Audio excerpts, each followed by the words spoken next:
लेकिन अब उस्ताद का हुक्म था तो वो चिराग लेकर कमरे में गया और जैसे ही उसने चिराग को जलाया तो कमरे में रोशनी हो गई।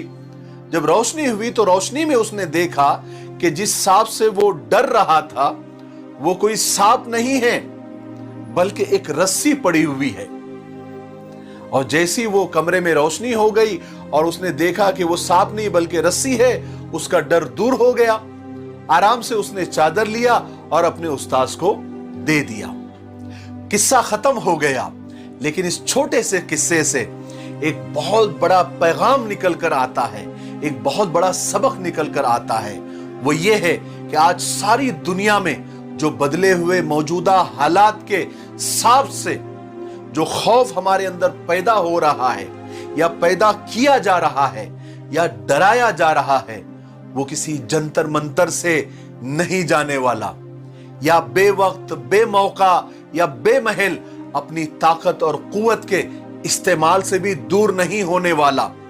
याद रखें, शतरंज का मुकाबला कुश्ती से नहीं किया जा सकता, चाल को चाल से ही जवाब दिया जाता है।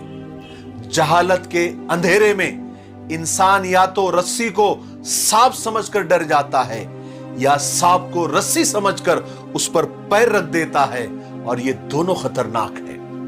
लेकिन इल्म की रोशनी से जब अंधेरा दूर होगा तब हकीकत खुद ब खुद सामने आ जाएगी। किसी भी हाल में इल्म सीखिए और अपने बच्चों को सिखाइए। याद रखिए, इल्म एक लाजवाल दौलत है, इल्म एक बेमिसाल ताकत है।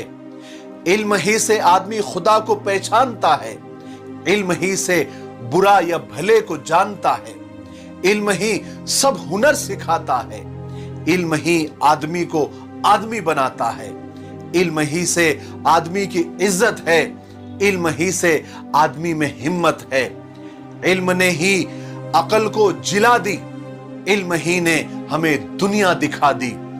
इल्म की धुन जिसे लगी ही नहीं, सच तो यह है कि वो आदमी ही नहीं।